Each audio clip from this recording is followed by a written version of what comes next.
22 तारीख को घटना हुई थी। 23 तारीख को मैंने सारे चीफ्स को बुलाया, एनएसए भी मौजूद थे, डिफेंस सेक्रेटरी भी मौजूद थे। एक ही सवाल मैंने किया था बैठते ही, क्योंकि आक्रोश था, 22 को पहलगाम की घटना हुई थी। एक ही सवाल मैंने पूछा। जब मैं नौजवानों से, तो आजकल के जो किशोर आयु के लोग उनसे मिलता हूं, और बहनों भाइयों, जब उनके अंदर मैं उनकी आंखों में चमक देखता हूं, संकल्प देता हूं, तो हम जैसे लोग जिनकी आयु अधिक हो चुकी है, उनको भी ऊर्जा प्राप्त होती है।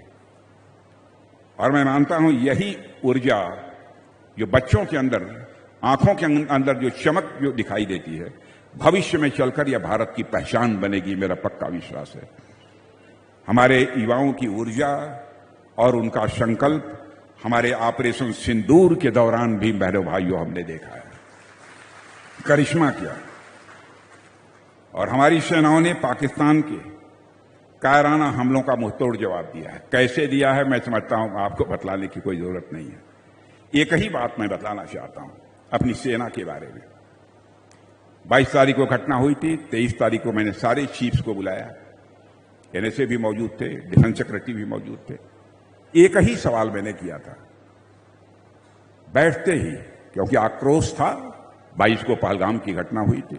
एक ही सवाल मैंने पूछा, क्या आप लोग ऑपरेशन के लिए तैयार हैं? मैं आपके माध्यम से देशवासियों को भी बतलाना चाहता हूं, बहनों भाइयों, हमारे तीनों सेना के चीफ्स ने एक स्वर से हाथ उठाकर कहा, मुट्ठी बांधकर कहा, सर, हम किसी भी प्रकार के ऑपरेशन के लिए तैयार हैं।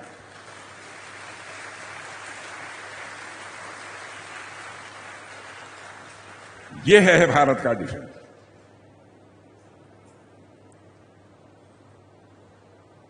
अब प्रधानमंत्री जी ने बुलाकर जो भी आवश्यक निर्देश देने चाहिए, प्रधानमंत्री जी ने निर्देश उनको दिए। और इस ऑपरेशन की सबसे बड़ी विशेषता थी, जो टारगेट तय किया था हम लोगों ने, बहनों भाइयों, सटीक उसी टारगेट को, प्रिसाइज अटैक हमारी सेना ने किया, प्रिसाइज। मैं तो यहां तक कहना चाहूंगा कि ऑपरेशन सिंदूर के दौरान हमारी सेनाओं को सभी सीमावर्ती क्षेत्रों से पूरा समर्थन मिला है। मैं जानता हूं कि राजस्थान के सीमावर्ती क्षेत्रों में बहुत बड़ी संख्या में लोग रहते हैं, और वहां हमारे बीएसएफ, सीआईएसएफ, ये सब सारे जवान हैं, आर्मी के जवान हैं, उनको पूरा सहयोग इनका प्राप्त होता है। और इस काम में तो हमारे गजेंद्र सिंह जी शेखावत बहुत लंबे समय से सीमा के क्षेत्र में काम कर रहे हैं, और इन्होंने सीमा के क्षेत्रों में, गजेंद्र सिंह शेखावत जी ने लोगों के अंदर जागरूकता पैदा करना, लोगों को एकजुट करना, लोगों के अंदर संकल्प शक्ति पैदा करने में यह और इनकी टीम ने बहुत ही महत्वपूर्ण भूमिका निभाई है। इसलिए मैं आपको भी गजेंद्र सिंह जी बधाई देता हूं। और बहनों भाइयों, हम तो कभी कल्पना नहीं कर सकते, भारत तो ऐसा देश है जो कि भारत की सीमा में रहने वाले लोगों को ही अपने परिवार का सदस्य नहीं मानता है, बल्कि पूरे विश्व की धरा पर रहने वाले लोगों को अपने परिवार का सदस्य मानते हुए वसुधैव कुटुंबकम का संदेश देने वाला कोई देश इस दुनिया की धरती पर है तो केवल हमारा और आपका देश, ये भारत है। पूरे विश्व को ही हम परिवार मानते। जाति, पंथ और धर्म के नाम पर हम भेदभाव करने वाले नहीं।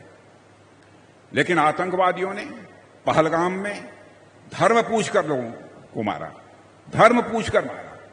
लेकिन बहनों भाइयों, हमारे सेना के जवानों ने जिन आतंकवादियों को सह देने वाले और आतंकवादी घटना में जो लोग इन्वॉल्व थे, उनको मारा तो उनका धर्म देखकर नहीं मारा, बल्कि उनका कर्म देखकर माना है। उनका कर्म देखकर माना, ये हमारी उनकी सोच है।